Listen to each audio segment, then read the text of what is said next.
You are listening to the AI World Podcast, your trusted source for the latest innovations, insights, and trends in artificial intelligence, blockchain, fintech, and decentralized technologies. Each episode features expert interviews, engaging discussions, and in-depth analysis of how AI transforms industries worldwide. Stay ahead of the curve with the latest articles and exclusive reports from the AI World Journal, covering everything from emerging technologies to industry breakthroughs. For more news, global events, and access to AI World Society circle gatherings, visit us at aiworld.tv. Don't forget to subscribe to stay informed, stay connected, and be part of the AI revolution with AI World Lounge. Thank you for listening. Welcome to the Deep Dive. Today we're digging into something pretty big in the tech world, the whole US-China tech competition. Yeah, it's constantly evolving. And specifically, there's this detail that keeps popping up, a 15% levy on advanced chip sales going into China. Right, that 15% figure. It's definitely caught people's attention. It really has. And our mission today, for this deep dive, is to look beyond the usual headlines. Because, yes, Nvidia gets a lot of the focus here. They certainly do. But this isn't just a Nvidia story. We want to unpack how its main rival, AMD, is navigating, well, the exact same tricky situation. Facing pretty much identical challenges, both strategic and financial, under the very same U.S. export rules. Exactly. And I think, looking at it this way really helps illuminate how these policies actually play out on the ground for major U.S. tech companies. It gives you a much deeper feel for the geopolitical tensions slicing right through the tech industry. Okay, so let's maybe unpack that a bit. The bigger picture here is this ongoing, intensifying U.S. effort to, well, limit China's access to really critical semiconductor tech. Yeah, it's been building for a while now. That's a broad campaign, and these regulations, they're definitely making waves. And what's really key to understand, I think, is that this 15% revenue requirement, the one tied to selling these restricted high-performance chips in China, it's not some special penalty cooked up just for Nvidia. Ah, okay. So it's broader than that. Much broader. It actually comes directly out of the U.S. export control framework, the rules and the licensing stuff that first came in late 2022 and then got tightened up quite a bit in 2023. So it applies across the board to anyone selling these kinds of chips. Exactly. Universally. Any company wanting to sell those advanced chips under those specific conditions faces this requirement. Right. And that's the real sort of eye-opener here, isn't it? That AMD is equally bound by this. They have to comply with that same 15% financial condition when they sell their own modified, but still pretty powerful chips into China. Precisely. Same obligation. It's not targeted. It's systemic based on the product type and destination. Okay, so that leads us to the really interesting part. How is AMD, a huge player in its own right, actually dealing with this pressure? It must be significant. Oh, absolutely. I mean, just like Nvidia, AMD designs really high-performance GPUs, graphics processing units, and these specialized accelerators, their Instinct MI series, for example. Right, the hardware that powers AI and supercomputing. Exactly. The stuff that's essential for AI training, high-performance computing, massive data centers. And, well, those are the very applications that are central to U.S. national security concerns. Which puts them squarely in the crosshairs of these export rules. Squarely. Since late 2022, they've been operating under these same constraints. So we saw Nvidia create chips like the H800 and A800, specifically designed to meet the export rules. What was AMD's move? Did they have to do something similar? They did, yeah. They basically had to follow the same playbook. They developed modified versions of their top-tier chips, the Instinct MI300 and MI250. So you got chips like the MI210, and there are reports about an MI309 as well. These were specifically engineered, tweaked to fall just under the technical performance threshold set by the U.S. regulations for export to China. That sounds like a lot of work, not just a simple change. Oh, definitely not. It requires pretty significant R&D investment, and it forces them into managing this complex dual product strategy, one line for China, another for the rest of the world. Okay, so they're making these China legal chips, investing heavily in R&D, managing two product lines.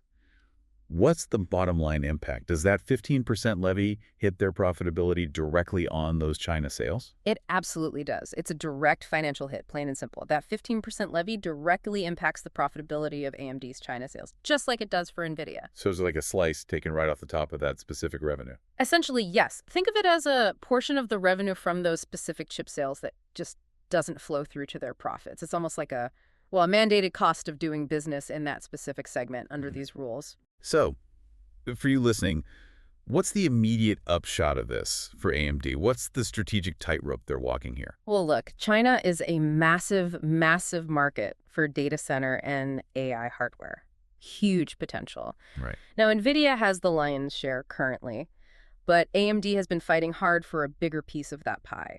But these forced product modifications and that 15% levy, they really squeeze the competitiveness and the profit margins for both companies in China. So they're caught, aren't they? Yeah, AMD has to constantly weigh the potential revenue they could get from China against, well, the considerable costs of just staying compliant, the R&D needed for these special chips, and that direct 15% financial hit. And if they pass that cost on?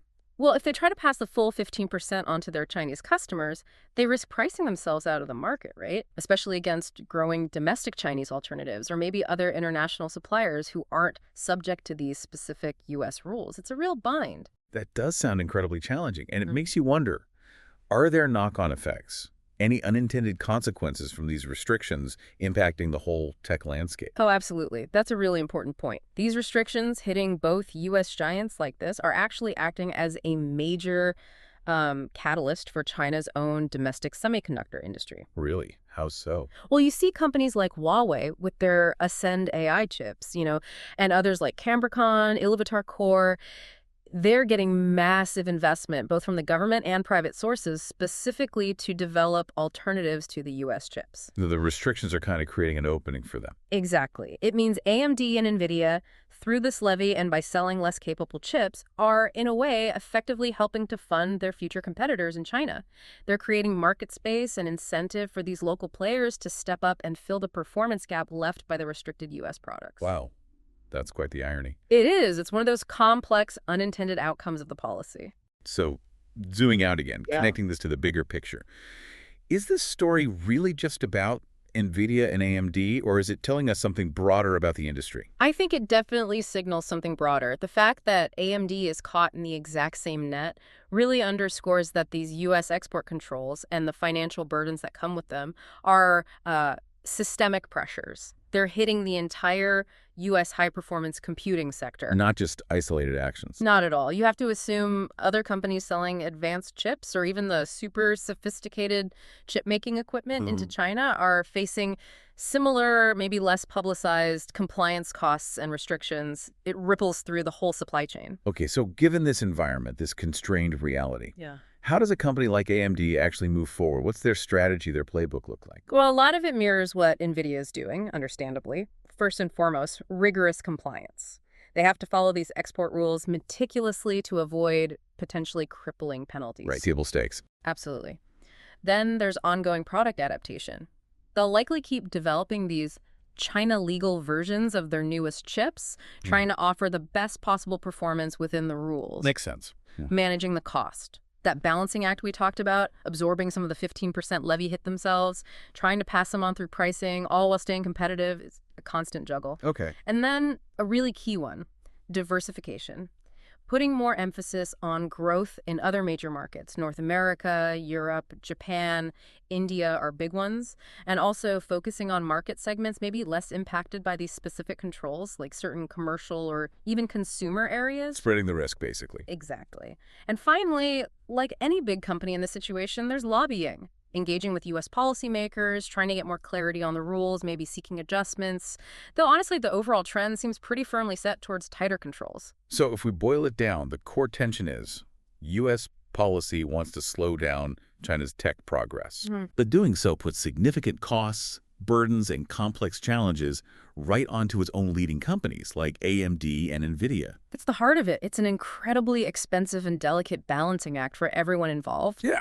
And that 15% levy, it's really become a stark symbol of this new reality for America's semiconductor leaders. It's a very tangible, very costly reminder of these deep geopolitical fractures running right through the global tech ecosystem.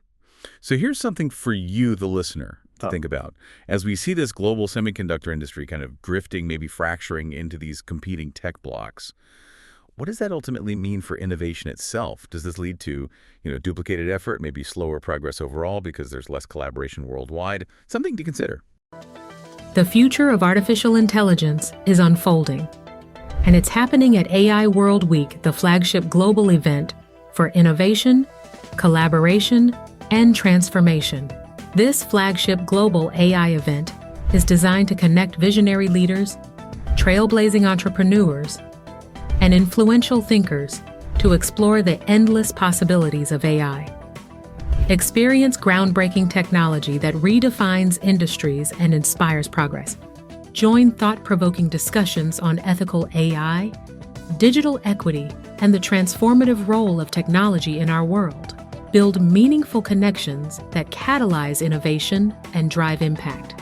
AI World Week is powered by AI World Society, a global movement dedicated to advancing AI responsibly and ensuring it serves humanity. Together, we're shaping a smarter, more inclusive, and equitable future. Continue your journey beyond the event with the AI World Journal, offering expert insights, in-depth analysis, and the latest trends shaping the AI landscape. This is your opportunity to lead, to innovate, and to transform the world with AI. AI World Week. We invite you to join us and embrace the AI revolution.